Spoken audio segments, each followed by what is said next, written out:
안녕하세요. 최근 디지털 저작물 인공지능 서비스 발굴 및 소개의 발표를 맡은 경영학부 23학번 최정민입니다.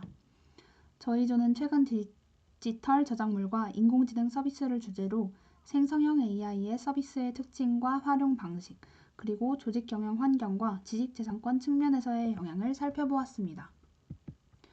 먼저 발표 순서를 말씀드리겠습니다. 생성형 AI 서비스가 확산된 배경을 살펴본 뒤 대표적인 AI 서비스들을 소개하겠습니다. 이후 주요 기능과 특징, 조직 경영 환경에 미치는 영향, 한계점과 주의사항을 정리하고 마지막으로 결론을 말씀드리겠습니다. 먼저 서론입니다. 최근 클라우드, 빅데이터, 생성형 AI 기술이 발전하면서 누구나 빠르게 콘텐츠를 제작할 수 있는 환경이 만들어지고 있습니다. 과거에는 보고서 작성, 자료 조사, 디자인 시안 제작, 데이터 분석 등의 많은 시간과 전문성이 필요했습니다. 하지만 이제는 AI 서비스를 활용해 이러한 작업을 훨씬 빠르게 수행할 수 있습니다. 이러한 변화로 반복 업무가 자동화되고 데이터 기반 업무 문화가 강화되며 또한 협업 플랫폼 중심의 실시간 소통이 증가됩니다. 또 생성형 AI를 활용한 콘텐츠 제작이 대중화되며 개인 맞춤형 업무 또한 지원이 가능합니다. 협업 플랫폼과 AI가 결합되면서 AI는 단순한 보조 도구를 넘어 업무 방식 자체를 변화시키는 기술로 자리 잡고 있습니다. 다음으로는 대표적인 AI 서비스를 소개하겠습니다. 첫 번째는 챗GPT입니다. 챗GPT는 뛰어난 언어 생성 능력을 바탕으로 보고서, 이메일, 기획안, 발표문 등 다양한 글쓰기 작업에 활용됩니다. 또한 데이터 분석, 코딩, 웹 검색, 맞춤형 GPT 활용 등으로 기능이 확장되면서 종합적인 생산성 도구로 활용되고 있습니다. 두 번째는 제미나이입니다. 제미나이는 구글이 제공하는 생성형 AI로 텍스트뿐만 아니라 이미지, 음성, 영상, 코드까지 처리할 수 있는 멀티모달 AI입니다. 특히 구글 검색, 지메일, 닥스, 캘린더와 연동되어 정보 탐색, 문서 요약, 일정 관리 등에 효율적으로 활용될 수 있습니다. 세 번째는 클로드입니다. 클로드는 긴 문서 분석과 자연스러운 글쓰기에 강점을 가진 AI 서비스입니다. 보고서, 논문, 회의록처럼 분량이 많은 자료를 요약하거나 핵심 내용을 정리하는 데 유용하며 안전성과 윤리성을 강조한다는 특징도 있습니다. 네 번째는 노션 AI입니다. 노션 AI는 문서 작성과 업무 정리를 자동화해 협업 효율을 높이는 서비스입니다.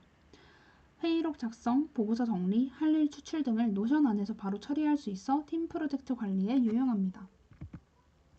다섯 번째는 미드저니입니다. 미드저니는 텍스트 프롬프트를 입력하면 고품질 이미지를 생성해주는 AI 서비스입니다. 광고 디자인, 웹툰 배경, 콘셉트 아트, 패키지 일러스트 등 다양한 창작 분야에서 활용될 수 있습니다. 여섯 번째는 감마 AI입니다. 감마 AI는 주제나 핵심 키워드만 입력하면 AI가 슬라이드 구조와 디자인을 자동으로 구성해주는 프레젠테이션 제작 도구입니다. 발표 자료 초안을 빠르게 만들 수 있어 자료 제작 시간을 줄이는 데 효과적입니다. 이제 생성형 AI의 주요 기능과 특징을 살펴보겠습니다. 첫 번째 특징은 생산성 향상입니다. 생성형 AI는 문서 작성, 자료 조사, 데이터 분석 시간을 줄여 업무 효율을 높입니다. 챗GPT는 문서 생성에, 제미나이는 정보 탐색과 요약에, 클로드는 긴 문서 분석에 강점을 보입니다. 서비스마다 특징은 다르지만 공통적으로 업무 생산성을 높인다는 점이 중요합니다. 두 번째 특징은 시간 절감입니다. 기존에는 자료 조사, 초안 작성, 문장 수정, 발표 자료 제작을 사람이 직접 해야 했습니다.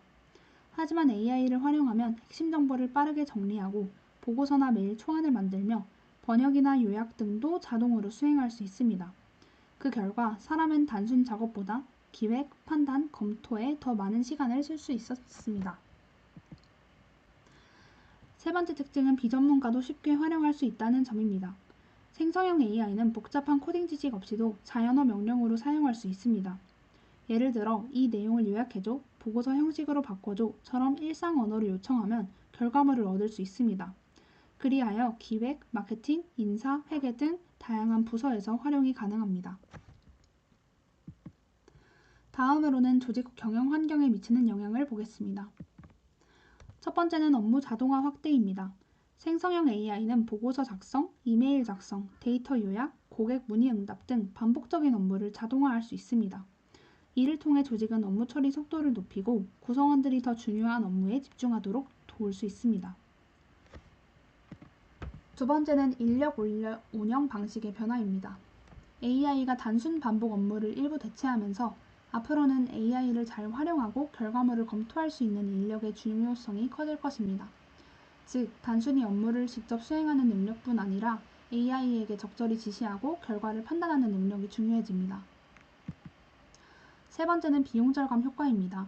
AI는 신입 직원의 학습 시간을 줄이고 업무 적응 속도를 높이는 데 도움을 줄 수 있습니다. 또한 반복 업무와 오류를 줄여 교육 비용, 운영 비용, 인건비 효율성 측면에서도 긍정적인 효과를 기대할 수 있습니다. 네 번째는 의사결정 속도 향상입니다. 기업은 의사결정을 위해 많은 자료를 수집하고 분석해야 하는데 AI는 이 과정을 빠르게 처리할 수 있습니다.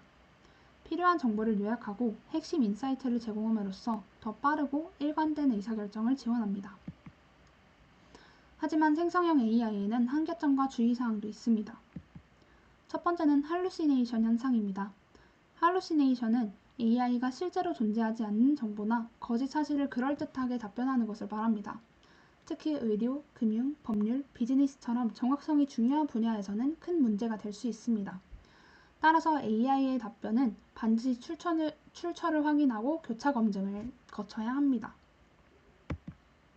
두 번째는 저작권 침해 위험입니다.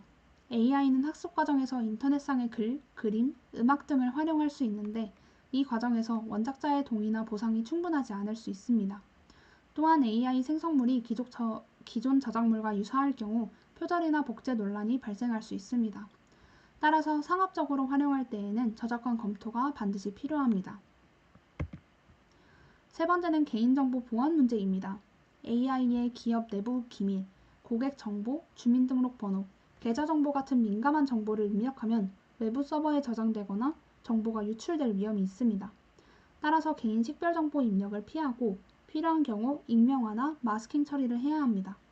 기업 차원에서는 직원들에게 따로 보안 가이드라인과 데이터 학습 거부 설정 학습 같은 것도 필요합니다. 마지막으로 결론입니다.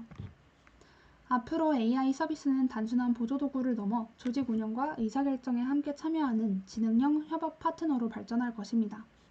AI는 자료조사, 보고서 작성, 데이터 분석뿐만 아니라 전략 수립과 문제 해결 과정에서도 더 넓게 활용될 것으로 예상됩니다.